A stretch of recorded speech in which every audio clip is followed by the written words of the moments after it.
Eu ministrei para vocês assim, entre aspas, né? No Instagram, mas não tinha quase ninguém online. Eu dei uma melhoradinha na mensagem daquele dia. E eu peço que vocês fiquem bem atentos aí, tá? Deixa eu falar para vocês um negócio aqui. Amanhã é nosso culto, hein? 3 cultos no domingão. Por causa da questão da capacidade de pessoas aí, para você ver. Vai caber 28 pessoas aqui. Então nós teremos 3 cultos no dia. E nesses 3 cultos já estamos aí com as vagas encerradas. Mas quarta-feira temos culto novamente, se Deus quiser. E assim por diante, acredito que logo isso aí vai passar, né? Então beleza. Então abra sua Bíblia aí comigo.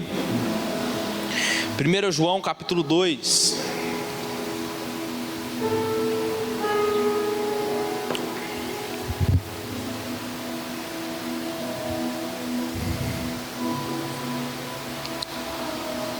João, vamos fazer o seguinte. Vai lá em Lucas 15 primeiro. Lucas 15.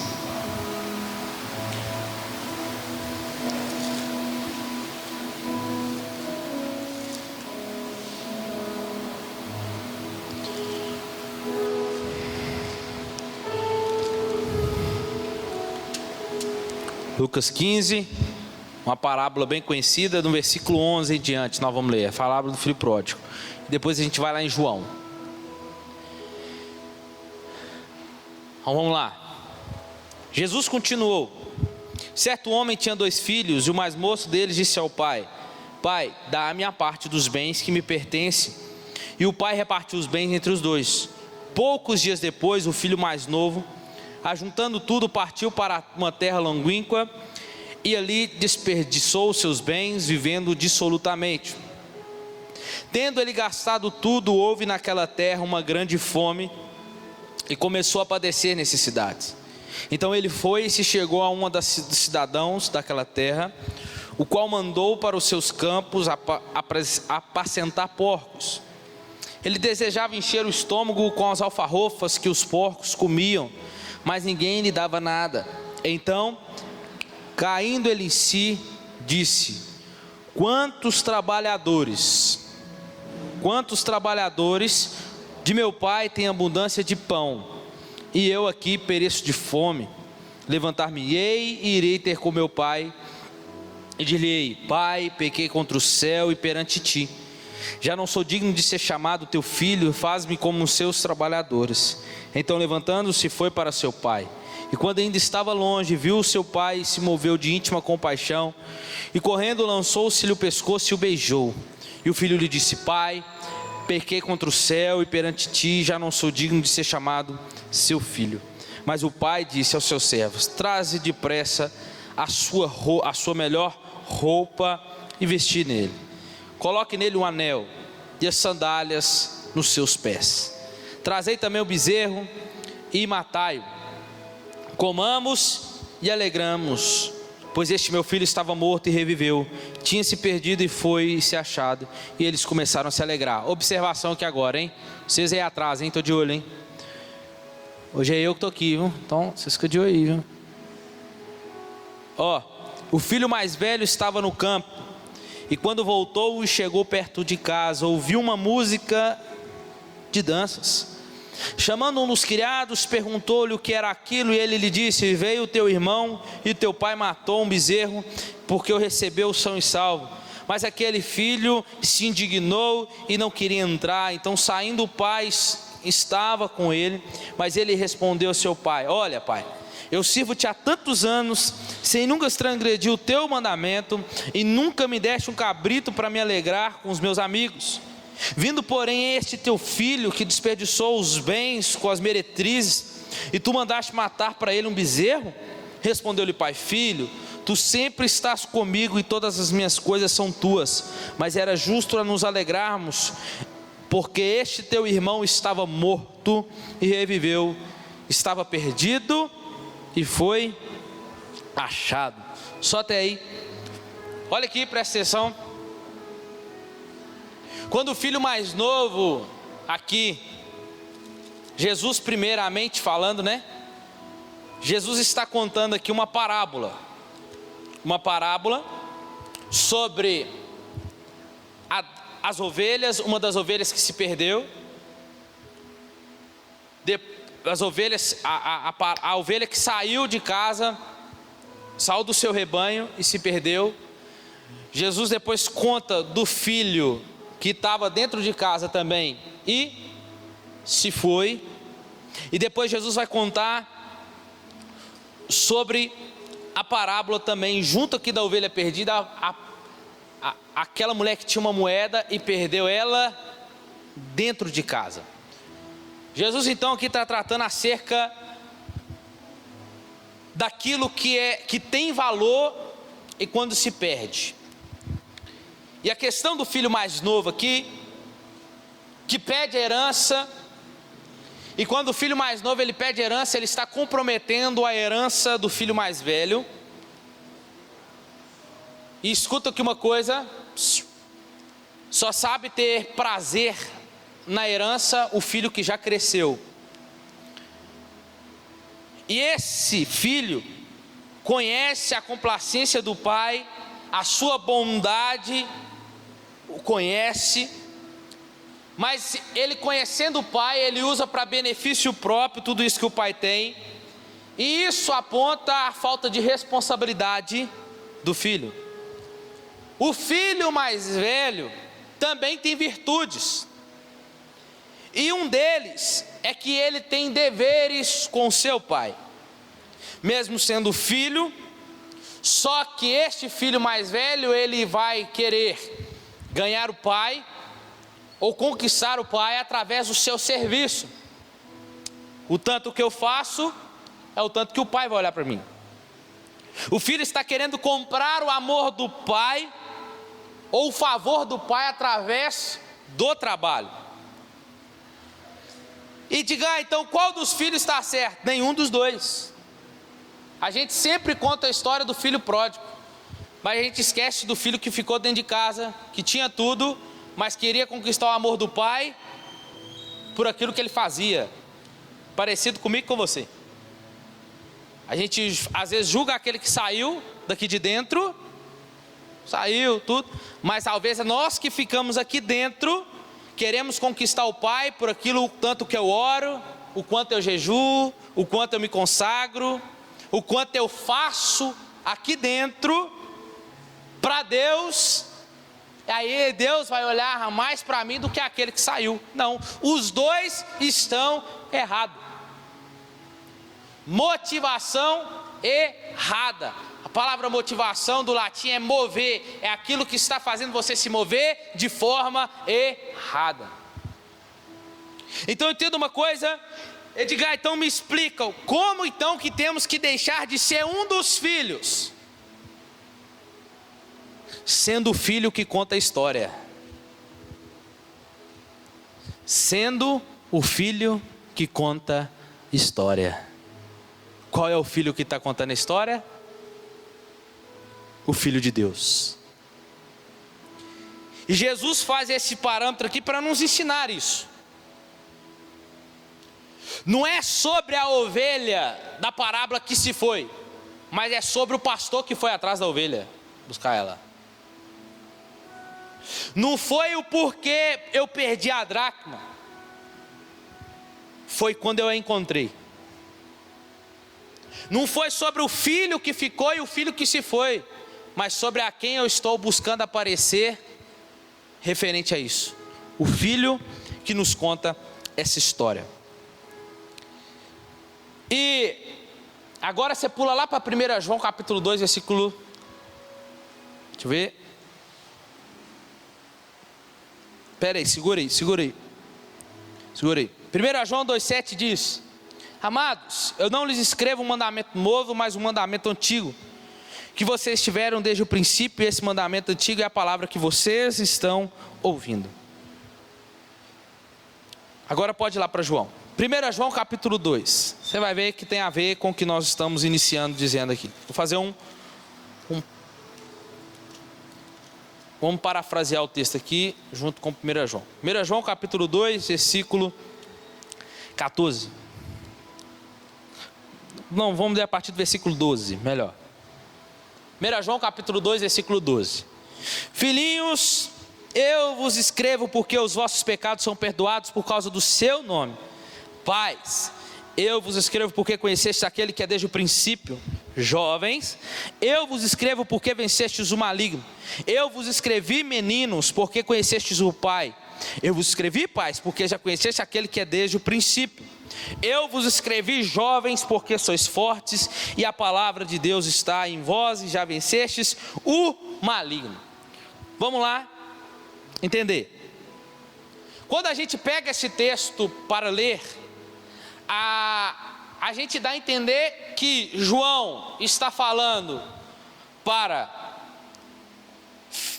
os filhinhos, que ele costuma chamar, é a linguagem joanina. Ele fala para os pais, parece que ele está falando aqui para o pai, aquele que tem um filho.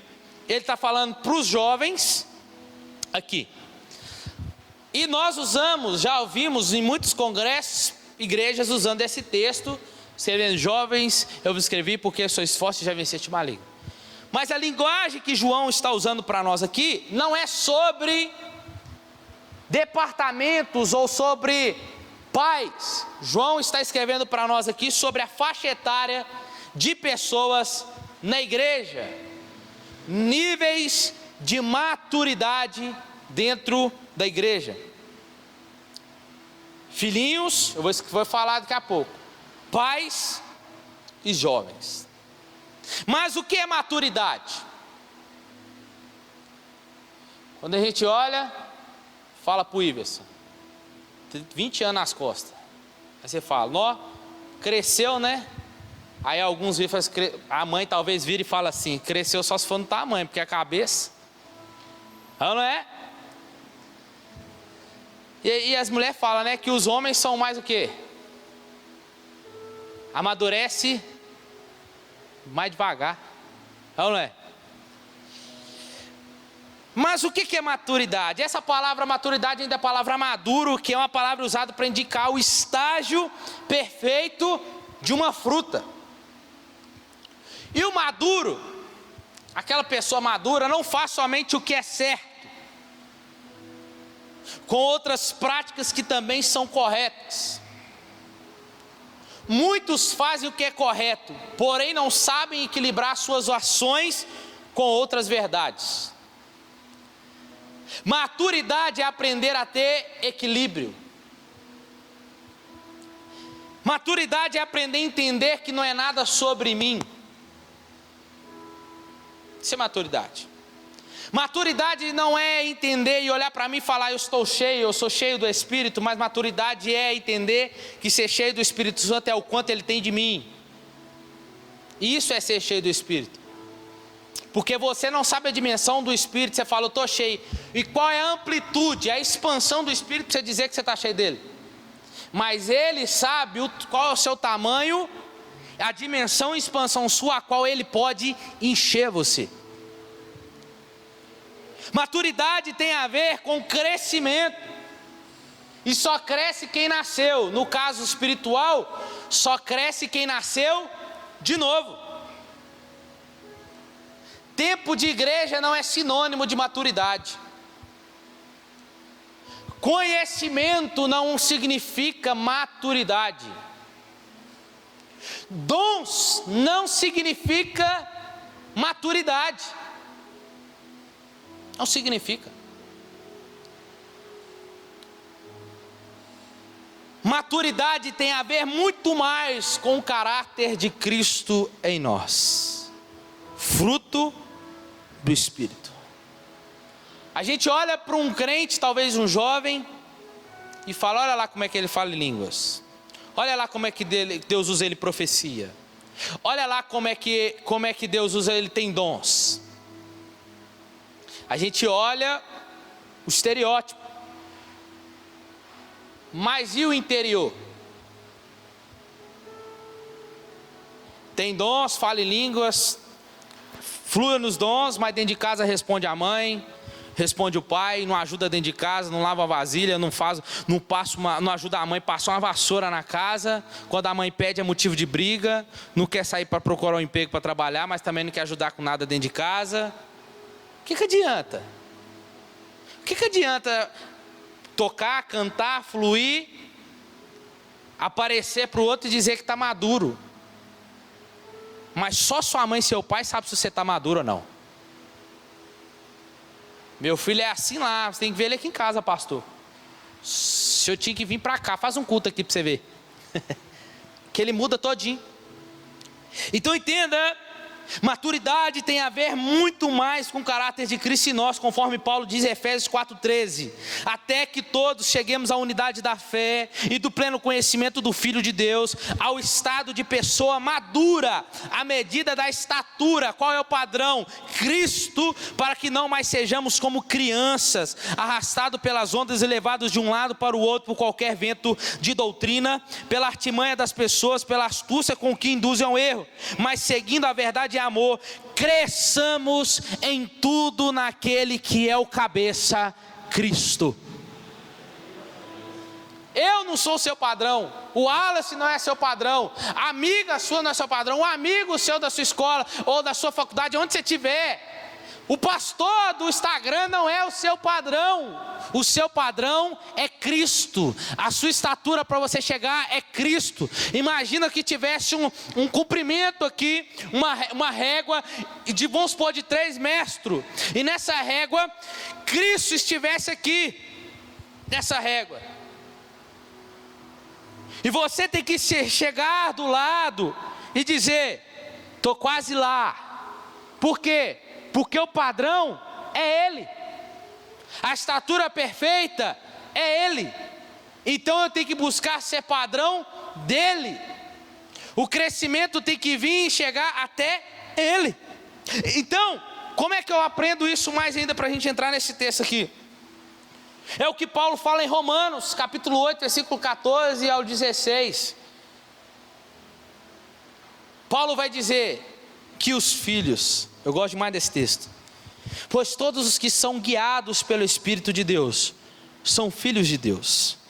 Porque vocês não receberam o espírito de escravidão para viver outra vez atemorizados, mas receberam o espírito de adoção, por meio clamamos: Abba, Pai. E o próprio Espírito confirma ao nosso espírito que somos filhos de Deus. A palavra filho do verso 14 é filho tekinon. O que é filho tekinon, Edgar? É o filho que não é maduro ainda. É o filho que precisa de explicação de tudo. É o filho que ainda não tem o caráter do pai nele. E o filho do versículo 16 é o filho ruios, que é o filho que tem o caráter de Cristo já nele.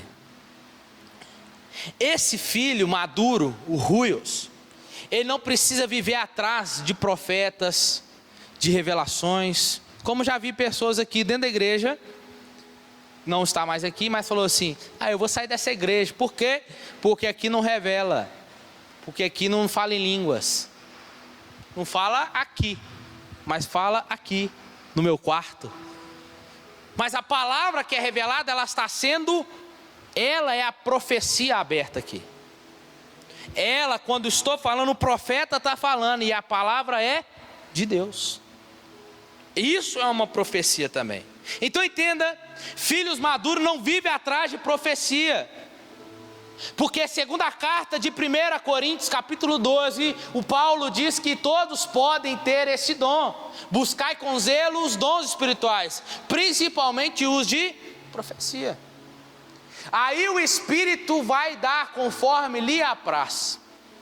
Mas então entenda uma coisa: esse filho imaturo que vive atrás, que corre atrás, não abre a Bíblia para ouvir o que Deus está falando, aí só busca ouvir o que quer. Já vi muitos crentes assim. E quando ouve o que não quer, diz: não foi Deus que falou. Então, o filho de Romanos, capítulo 8, versículo 16, é um filho maduro. É um filho que está em ascensão. E esse filho não vive guiado por fora, como marionete. Pois por fora é isso: qualquer um pode guiar. Guia por vozes. que está do lado de fora, guia por movimentos. Movimentos que dizem, Deus está lá, e Deus está do lado de dentro dizendo, eu não estou lá. Movimentos que são atrativos, que falam até às vezes de Deus. Pregam sobre Deus, falam, usam a palavra, mas o próprio Deus está dizendo para o lado de dentro, eu não estou lá. Então entenda, esse filho é um filho que está atrás, que é guiado pelo lado de fora, e quem é guiado pelo lado de fora é marionete. Agora o filho que tem o caráter do pai, o filho que está em ascensão, o filho que está em busca de maturidade, esse filho, ele é guiado pelo Espírito de Deus, por onde? Por dentro. Então, é o título dessa mensagem. O Rafa já pôs aí? Já pôs? Já pôs? Põe lá para mim. Põe lá o título. Tá lá. Vou falar. Escuta uma coisa, gente. Principalmente nós. Eu creio que Deus fala, primeiro pela palavra, e principalmente pela palavra. Ele usa o Espírito dele que está aqui dentro para falar com a gente, conforme a sua palavra. E ele pode usar assim alguém para falar, como eu já fui testemunha disso. Agora entenda uma coisa. Quem corre atrás de profecia é esse filho. Por quê? Por que serve a profecia? Diga. Por que serve a revelação? Eu estou falando isso porque outrora me perguntaram, pastor, você revela? Eu falei, revelo. O que já está revelado está aqui. Se Deus mandar falar alguma coisa, entregar, eu entrego. Mas se Deus não falar, eu também fico com a palavra. Então entenda uma coisa, porque eu sou testemunha disso. Contando para vocês, porque eu sou jovem também.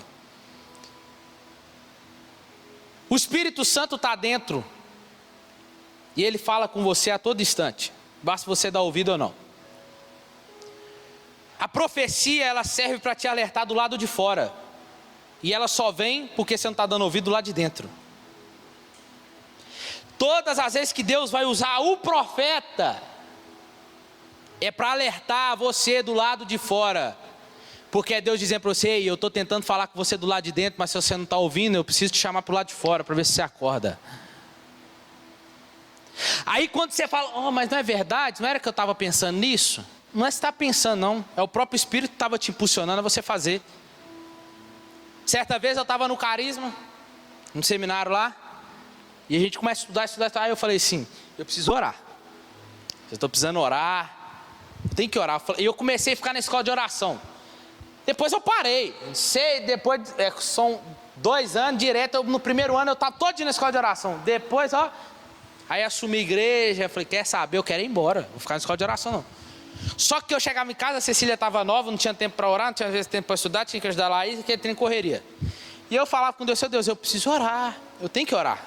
Aí eu falava assim, hoje eu vou orar. Chegar, quando for a noitezinha, eu vou separar um tempinho e vou lá orar. O que acontecia? Dormia. Aí um dia, depois da escola de oração, eu falei para elas, hoje eu vou ficar aqui. Você pode deixar o almoço pronto aí, deu que chegar o almoço. Cheguei e fui para a escola de oração. Na hora que eu dobrei meu joelho, veio a irmã, a Aline, eu nunca esqueço dela, benção demais. Chegou perto de mim e falou assim, é aí que eu te quero. É aí que você foi gerado. Eu estou falando que você já tem tempo, só que você não está dando ouvindo.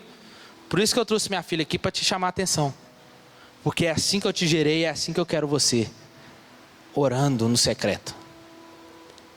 Deus está falando com a gente há muito tempo. Mas a gente só vai dar valor, a gente dá muito valor por causa lá de fora. Sabe o que é isso? Imaturidade minha e sua. Tem dia que a gente precisa de um saculejo de Deus, que Deus vem para nos reforçar. É porque muitas das vezes a nossa fé fica desfalecida assim. Deus manda se alguém para vir nos fortalecer. No meu aniversário de ontem eu não precisava de nada. Mas cada palavra que eu recebia de cada um, aquilo ia me fortalecendo, ia me trazendo, tipo assim, parece que eu estou no caminho certo, Deus. Obrigado. Porque às vezes tudo diz que não aqui, mas Deus usa pessoas para poder dizer para você. Então entenda uma coisa, quem corre atrás disso é imaturidade. Então, é o título. Então vê se cresce. É tempo de crescer. Crescimento. Então, conforme João, vamos ver rapidamente aqui 3 níveis de maturidade. 3 classes de cristãos dentro da igreja. Ele começa dizendo: filhinhos. É a forma amorosa dele dizer: eu vos escrevo porque os vossos pecados são perdoados por causa do seu nome. Fica tranquilo aí que no final você tem que dar pelo menos um pulo de glória a Deus aí. Segura aí. O que precisa para ser filhinhos? Precisa nascer de novo. Como diz um pastor amigo meu, ele falou assim: o cara veio, me xingou e falou e ainda era crente, só não nasceu de novo. Só não nasceu de novo. Não sei porque eu vou falar uma coisa que há um tempo atrás, não é porque a gente é pastor que a gente, às vezes a gente peca, a gente tropeça, a gente falha, a gente tem erro. E eu tive um sonho. Eu estava no mercado e apareceu um homem do lado de fora, falando tanta coisa lá. Aí a mulher que estava dentro falou assim: ele está endemoniado. Aí a mulher falou assim: chama o pastor. Eu olhei para um, olhei para o outro, ó. No sonho, ó, corri. Eu não estou de correr não, irmão. Não estou de correr não. Chamou, eu vou. Se não aceitar Jesus, me chama de novo que eu não vou não. Porque a gente oferece salvação, não quer? Tchau. Aí se quiser continuar na vida, fica com a vida. Aí, isso eu sonhei no início da semana. Quando foi numa quarta-feira, uma irmã da nossa igreja liga, falando que a irmã dela estava ficando endemoniada. Falei: brincadeira, né? Aí não, Deus. Imagina como é que eu estava. Com medo. Fiquei preocupado. Por causa do sonho. Mas entenda uma coisa, sabe por que no sonho eu corri? Eu fui lá na casa dela. Mas sabe por que no sonho eu corri? Porque eu estava olhando para mim. A todo instante eu olhava para mim, para os meus defeitos, por aquilo que eu fiz, para o meu pecado. E Jesus em nenhum momento, principalmente em relação aos demônios, Jesus nunca falou para você olhar para você. Jesus só mandou você chegar em nome de Jesus, no nome dele, e colocar o demônio para correr. E isso é sobre o que? Graça. Mas também a graça não anula o que é a sua responsabilidade de cristão, de buscar crescer. Depois disso, falei assim: estou falhando em algumas áreas, vamos tampar algumas brechas. E o filhinho é esse, que ele precisa nascer de novo. Ele precisa ter um conhecimento de quem é o Pai. E ele precisa entender sobre o perdão. Por quê? Esse crente aqui é aquele assim, ó. Pecou ontem, ele chega, pede perdão, mas vem no pastor, vem no pastor, no líder, fala: então, pequei, pedi perdão a Deus, mas sabe, não vai, não flui, estou no mesmo, parece que eu estou preso naquele pecado lá. Porque ainda é filhinho, não soube entender o perdão de Deus, não é sobre o que ele faz. Mas aqui o filhinho, ele começa a ter entendimento que os seus pecados já foram perdoados, está crescendo. E o que o filhinho ainda não consegue lidar com os seus pecados? Porque ele é fraco. E a palavra de Deus ainda não permanece nele. Ele tem dificuldade de firmar na palavra, de praticar a palavra. É aquele crente que você tem que ajudar a caminhar. Você tem que dar os passos com ele. Se você cair, pega no colo, carrega ele. E existe uma grande diferença em saber o que o Pai faz e o quem Ele é. Mas entenda, os filhinhos, eles vão começar a desenvolver um relacionamento com o Pai. e vai entender que tudo que Jesus fez foi para ter relacionamento. Então, se você talvez está nesse estágio de filhinhos, é tempo de nascer de novo, é tempo de conhecer o Pai, e é tempo de entender que o perdão não é sobre o que você faz, mas é sobre o que Ele já fez por nós na cruz. Agora, jovens, quais são as características do jovem aqui? Esse jovem, além dele ter nascido de novo, olha, ele já nasceu de novo, ele já conhece o Pai, já entende sobre os seus pecados, e mais, ele vence o maligno, vence as tentações, ele consegue ser forte, ele consegue se manter firme, e começa já a aguentar as tempestades da vida. No nível filhinho, no nível 1, eu ia falar as pesadinhas, como eu falo? No nível filhinhos, a primeira tempestade que vem, o pneu da moto fura, é um olho, né? Vai,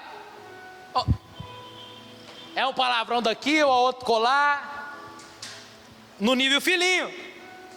E no nível jovem, pneu da moto fura, glória a Deus, Pai, você sabe que eu não estou podendo gastar, mas, amém, né? Amém. Chuta o dedinho na porta do guarda-roupa, conta até 10 e fala amém, Jesus, obrigado. Por quê? Porque o nível filhinho, ele já começa a entender a maturidade que ele está crescendo, e ele começou a entender sobre o caráter do Pai que está nele. No nível filhinho não tinha domínio próprio, não era manso.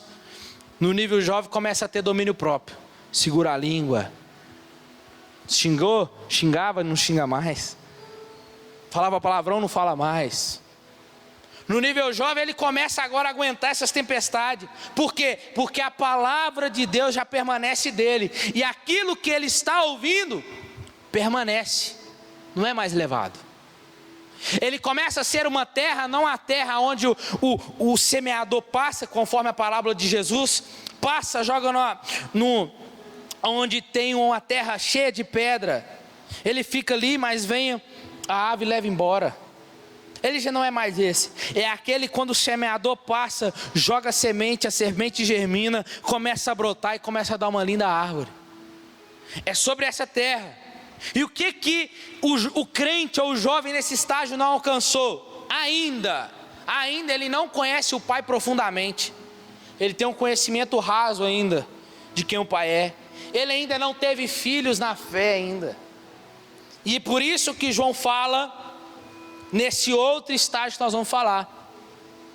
E entenda, Mateus capítulo 4 vai narrar a história de Jesus. Ele recebe no batismo, e o Pai diz: este é o meu filho, a quem eu tenho prazer. Aí Jesus vai para o deserto para ser tentado. Jesus é qual filho? Jesus é tentado. A palavra já permanece nele, já tem a palavra. As tentações vêm, ele vence porque ele é forte. Ele consegue se manter firme diante das tentações. Agora entenda uma coisa: Jesus está firmado em uma palavra que o Pai disse: é o meu filho. Quem dá prazer ao Pai é filho maduro. Como diz o pastor Márcio, quem faz Jesus sorrir é o filho que está maduro. É o filho, eu digo, mas ainda não amadureci, então é o filho que está à procura do amadurecimento. Você já chegou em uma árvore, vamos pensar aí no manguezal. Você já chegou lá e viu a manga fazendo força para ficar verde, para amadurecer? Já? Ou para brotar? Você já viu? Sim ou não? Por quê? porque é natural. Não precisa de subterfúgios, não precisa criar coisas, não precisa de coisas demais. É só o quê? Se as minhas palavras permanecerem em vós, eu também permanecerei nele. É por isso que Paulo vai dizer em 1 Coríntios capítulo 3, ei, vai vir Paulo, você vai plantar, Apolo, você rega, mas quem vai dar o crescimento? Quem? Deus.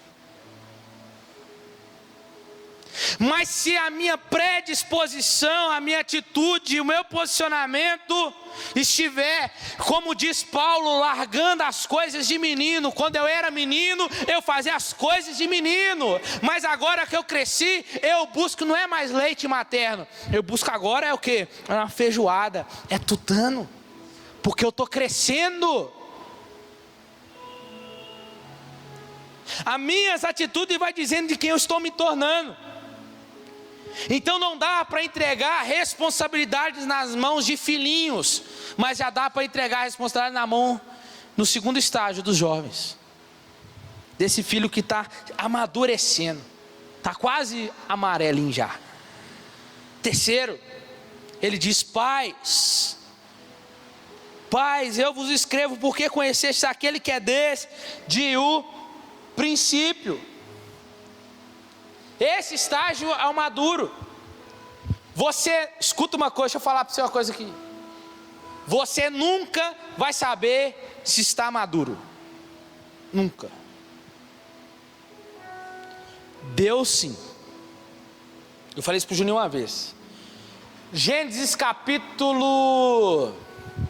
Deixa eu lembrar aqui. Eu gosto muito dessa passagem. Gênesis capítulo... Espera aí, vou lembrar aqui. Gênesis capítulo 21. E cresceu o menino, e foi desmamado. E Abraão fez um grande banquete no dia em que Isaac foi desmamado. Abraão fez um banquete, porque o filho cresceu. O filho sabe que cresceu? Só o pai sabe que cresceu. E o pai que vai dizer: cresceu, está maduro. Ele sabe. Então, este filho maduro, esse que já alcançou, ele já nasceu de novo, ele já conhece o pai, ele entende o perdão, ele vence o maligno, ele é forte, a palavra permanece, tem conhecimento de quem Deus é, pois conhece aquele que já é desde o princípio. Como diz gostei muito do Luciano Subirá falando isso aqui. Essa parte ele fala, ele conhece desde o princípio, ele já conhece sobre a soberania de Deus, ele já conhece sobre as sagradas escrituras, temas mais difíceis sobre as escrituras, ele já conhece. E aí, o pai é aquele que ensina os filhos. Pais, esse estágio de pai é aqueles que já são capacitados para ensinar outros a serem como o Deus é. E se tornar pai, conhecer daquele que já é desde o princípio. Os discípulos foi dessa forma. Foi crescendo na caminhada com Jesus. Depois viram quem Jesus é. Contemplava Jesus. Mas depois cresceu. Começou ao quê? A apresentar quem o pai é. Eu estou terminando, tá? Gálatas 4, capítulo 4, versículo 1 diz: digo porém o seguinte: durante o tempo em que o herdeiro é menor de idade, em nada difere de um escravo, mesmo sendo o senhor de tudo.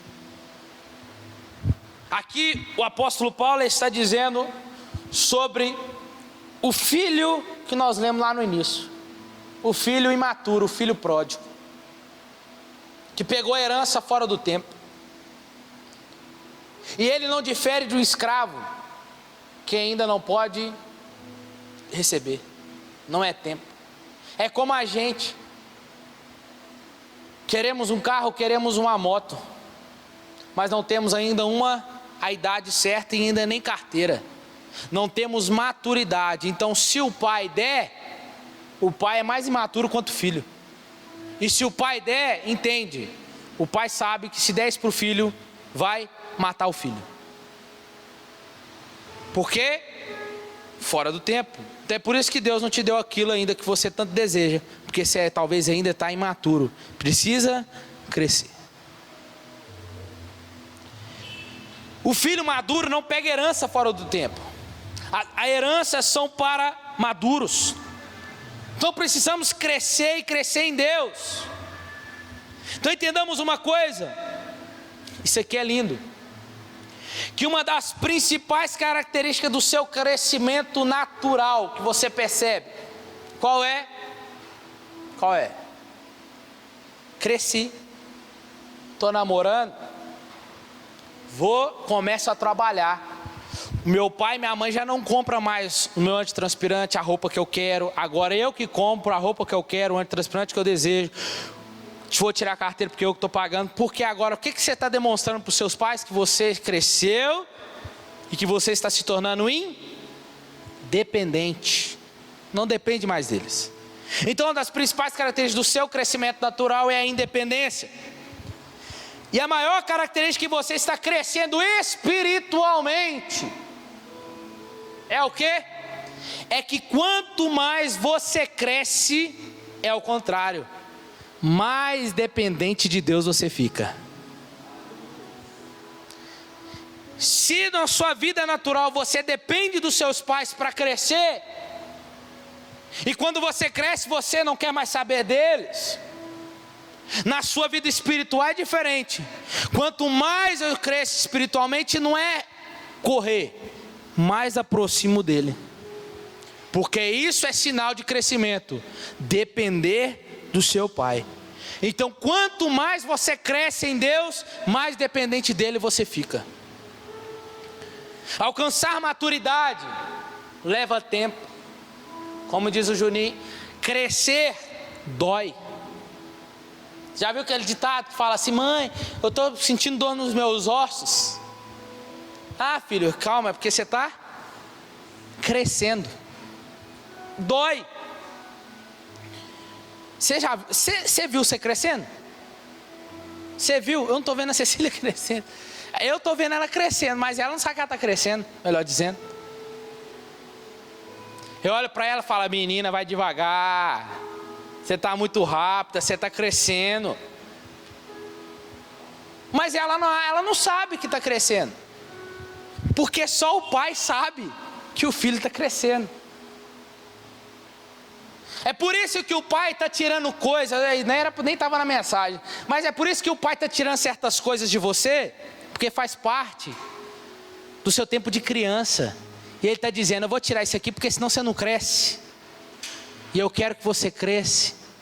Então vamos crescer? Deixa eu tirar isso aqui. Eu vou colocar isso aqui. Está fazendo falta? Mas não é para o seu bico. Já não pertence mais a você. Já não é mais o que você quer viver. Agora é o que ele quer viver através de você. Então bora crescer. Então alcançar maturidade leva tempo. É um processo. Você não vê, mas é o próprio Deus que está vendo. Então é comer para poder crescer. Quanto mais me alimento de Deus, mais parecido com o filho eu fico. Quanto mais eu me aproximo, quanto mais eu busco Ele, no sentido de que entendendo que não é sobre na minha força, mas a minha motivação que está dizendo, quanto mais eu quero de Deus, isso faz eu crescer. Então, concluindo, o que aconteceu com o filho pródigo? O filho cai em si e pensa: o que eu fiz? Que besteira. Acabei. Tinha tudo em casa, rapaz. Tinha roupa lavada, tinha pão, tinha comida na hora que eu queria, levantava a hora que eu queria. Tinha tudo. O que eu vim fazer aqui? Maturidade, né? Faz parte das nossas vidas. Aí, eu gosto demais, gente, esse texto. Olha aí, acontece. Segura aí, hein? Aí, levantar-me-ei, e terei ter com meu pai. Direi, pai, pequei contra o céu. Porque primeiro você peca contra o pai. E peca contra o seu pai, sua família, seu pai terreno. Pequei contra o céu perante ti. Já não sou digno de ser chamado nem de seu filho. É nós, olha nós. Quando eu e você pecamos, eu já fui muito assim. Eu tenho que ir para a igreja agora, eu tenho que fazer alguma coisa na igreja. Eu vou ir para o monte. Entramos no pragmatismo, porque achamos que o perdão vai vir naquilo que eu faço. Resultados rápidos. Aí nós queremos fazer algo para Deus, para merecer o perdão de Deus. Maturidade. Não sou digno de ser nem chamado seu filho, me receba como um dos seus trabalhadores. Nós queremos, como os católicos fazem, pagar penitência, subir a escada de joelho, fazer, como é que chama lá, a carreata lá, procissão, para receber uma bênção de Deus, um milagre de Deus. Somos nós. Qual que é o contrário de nós? Queremos ir para a igreja, lá vai a igreja, ir para o monte, ficar orando para merecer o perdão de Deus só porque pecou. Mas eu aprendo com a Bíblia aqui que o Pai, escuta, não é o filho que corre até o Pai, mas é o Pai que ergue a cabeça e corre até o filho. Escuta uma coisa: quem o Pai chamou de filho não recebe como trabalhador, é filho. Independente se foi falta de maturidade, se você agiu fora do tempo, entenda, você foi lá e aprendeu. Agora você vai voltar e o Pai vai te receber como um filho do mesmo jeito. Agora entenda aí, quando ainda estava longe, viu o pai, e o pai se moveu de íntima compaixão, correndo, lançou sobre o pescoço do seu filho, beijou, e o filho disse: pai, pequei contra o Senhor, contra o Deus. Mas o pai disse aí, não sou de chamar seu filho. O pai disse aos seus servos: traz depressa a melhor roupa, o anel e a sandália. Pera aí agora. Você sabia, para fechar, você sabia que o pai não deu tudo para o filho? O pai não deu tudo para o filho. O filho não pediu a parte dele da herança, sim ou não? Sim ou não? O filho tinha consciência da herança, da sua herança, sim ou não? Não. Ele pediu herança, ele sabia qual era a herança dele? O tamanho da herança dele? Ele sabia que é herança, mas não sabia a dimensão da herança que é dele. Então tudo que o pai der para ele, então é tudo. Sim ou não? Sim ou não? Pai, me dê herança, te dou, toma. Pai, filho foi. Mas ele não sabe a dimensão da herança que o pai tinha. Então escuta. Então o pai não deu tudo. Então tudo que o pai tivesse dado para ele era o tudo. Aí o pai disse, ele voltou? O pai disse: pega a roupa dele, pega a sandália dele, pega o anel também. Por quê? Por quê? Porque o pai está dizendo assim, ó: eu conheço o filho que tem. Se eu dou tudo para ele, ele gasta tudo. E não tem nem aonde ele recomeçar. Nem por onde ele recomeçar. Ele achou que eu dei tudo. Mas eu deixei algumas coisas aqui ideais para ele recomeçar: roupa, sandália e anel. O pai mandou vestir, veste. Olha, não é que coube? Entrou. Coloca o anel. Olha, não é que entrou? A minha aliança, ela balançava no dedo, né? Vai tentar tirar agora. Não é que coube o anel? Calça a sandália. Não é que ainda dá no pé? Uma pergunta. Quanto tempo o filho ficou fora de casa? Quanto tempo o filho ficou fora de casa? Tempo suficiente para ele gastar tudo que ele tinha, sim ou não? Sim ou não? Mas não foi tempo suficiente para ele crescer. Vou repetir. Não foi tempo suficiente para ele crescer. E quando ele volta, tudo ainda cabe nele. Por quê? Para ensinar para o filho uma coisa: que não importa quanto tempo ele fique fora, você só cresce aqui dentro. Não importa quanto tempo vai ficar lá fora, o que importa é que ainda a roupa serve, que o anel entra, que a sandália ainda dá para calçar, porque você só cresce aqui dentro.